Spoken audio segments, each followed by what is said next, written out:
하지 마비, 그립 파워의 약화, 물건을 놓치는 증상, 줄어들지 않는 저림 같은 것들은 신경학적 증상일 수 있으니까 반드시 병원을 내원하셔야 됩니다.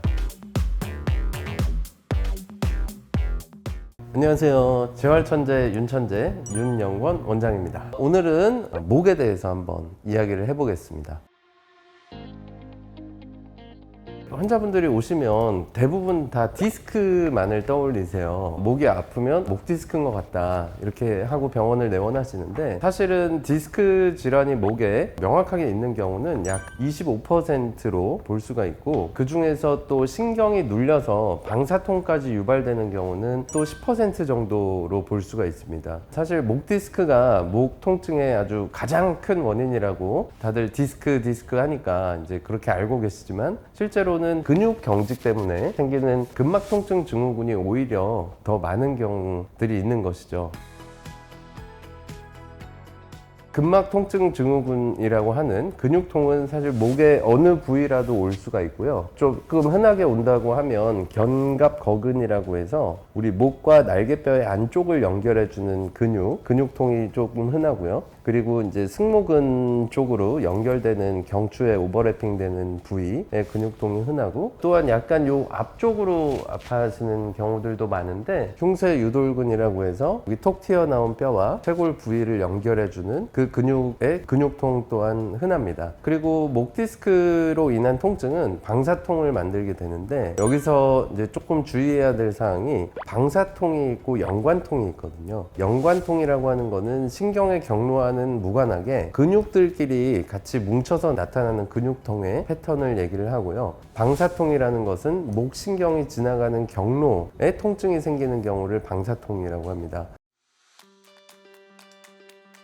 목 디스크의 가장 큰 증상이 목 통증이다 라고 생각하시기 쉽지만, 사실은 목 디스크의 제일 큰 부분을 차지하는 곳은 등이에요. 그래서 등으로 가는 방사통이 굉장히 흔하고, 각 신경의 영역에 따라서 조금씩 방사통 양상이 다른데, 경추 5번 디스크가 있는 경우에는 팔 위쪽 부분, 그리고 경추 6번 디스크로 인한 방사통은 엄지검지, 그리고 7번 경추신경 디스크는 중지와 2, 3, 4번 쪽으로 방사통이 주로 오고, 경추 7번, 8번 디스크 같은 경우는 약지와 네 번째 손가락으로 주로 저림이 오게 되는 것이죠.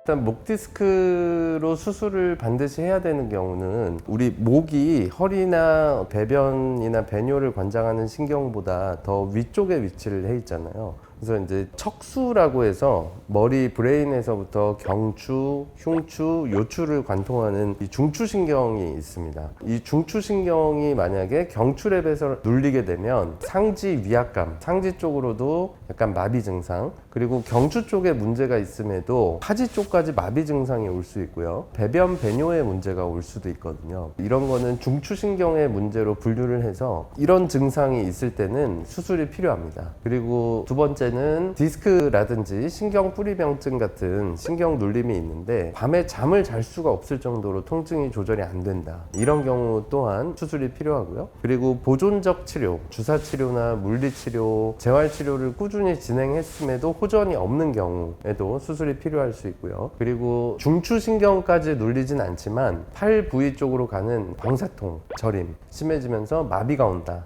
그러면 또 수술이 필요한 케이스가 되겠고, 또 후종인대 고라라는 카테고리가 있는데, 황색인대 주변으로 석회들이 막 끼는 질환이에요. 이거 같은 경우에는 가동 범위를 떨어뜨리고, 외상이 올 경우에는 끼어있던 석회가 약간 흉기로 작용하면서 신경을 찌를 수 있거든요. 후종인대 고라증인 경우에도 수술이 필요할 수 있습니다. 목이 아파서 오시는 환자분들의 적게 잡아도 한 90%에서 95%는 사실 수술 없이 어느 정도 호전이 되실 수 있는 걸로 보이고요. 그게 또 환자분들은 반드시 통증이 많이 아프면 수술을 해야 되나 이런 의문을 가지실 수도 있지만, 사실은 수술을 해야 하는 기준은 그런 신경학적인 증상이 더 메인인 것이거든요. 그래서 크게 신경학적인 증상이 없는 경추통은 대부분 보존적인 치료로 호전이 될 수 있습니다. 허리 디스크는 누우면 좀 편하거든요. 허리에 미치는 압력이 서 있을 때 100으로 보면 반드시 누우면 한 25%대로 떨어지기 때문에 허리 디스크는 누우면 좀 편합니다. 근데 목 디스크는 앉으나 서나 누우나 거의 계속 아파요. 그래서 어떻게 보면 좀 일상생활에 방해를 주는 거는 목 디스크라고 할 수도 있을 것 같고, 목 통증이 있는 경우에 보통은 오래 앉아 계신 사무직 분들이 좀 많아요. 물론 뭐 예술가 분들이시라든지 치과의사 선생님 아니면 악기 하시는 분들 다 다양한 원인들이 존재하지만 대부분의 공통점은 한 자세를 오래 하고 있다. 그래서 어느 정도의 임계 시간이 지나면 잠깐 자세를 바꿔주고 목을 스트레칭 해주는 게 좋다. 근데 보통 또 스트레칭을 하라 그러면 열의 9분이 이렇게 목을 뒤로 젖히시는데, 사실 대부분 다 뒷목이 아픈 상황에서 목을 뒤로 젖히게 되면 근육이 더 짧아지는 방향이거든요. 스트레칭이 아니라 그거는 수축인 경우가 더 많아요. 그래서 목을 스트레칭 해주실 때는 오히려 목을 앞방향으로 당겨서 이렇게 정면 앞으로, 그리고 양쪽 45도 앞방향으로 스트레칭을 해주시는 게 더 좋다.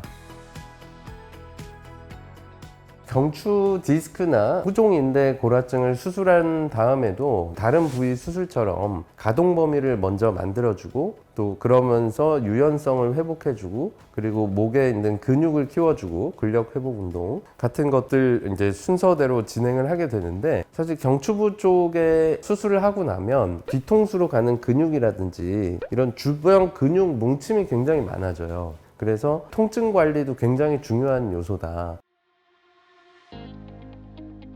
통증이라는 부분에 있어서 옛날 그 어르신들도 이 정도 아프면 참지, 아이고 죽겠다 이러면서도 나는 약도 안 먹어, 이런 분들이 굉장히 많으신데, 통증이라는 부분이 참으면 참을수록 통증에 대한 역치는 더 낮아진다고 돼 있거든요. 오래 참으면 참을수록 만성 통증이 이완되기 더 쉽다. 그리고 작은 자극에도 오히려 통증을 더 느낀다라고 되어 있습니다. 그래서 사실 저는 그렇게 참고 지내는 것보다 적극적으로 통증 관리를 해주는 게 굉장히 중요하다라는 생각을 갖고 있습니다. 지끈지끈 두통, 그리고 저림 증상, 그리고 제일 중요한 것은 팔에 힘이 빠진다. 내가 뭘 잡았는데 그립 파워가 점점 떨어지면서 뭘 자꾸 놓친다. 이런 경우는 신경학적인 증상일 수가 있어요. 이런 분들은 반드시 병원에 내원하셔서 진찰을 받아야 된다. 이상 재활천재 윤천재 윤영권 원장이었습니다. 감사합니다.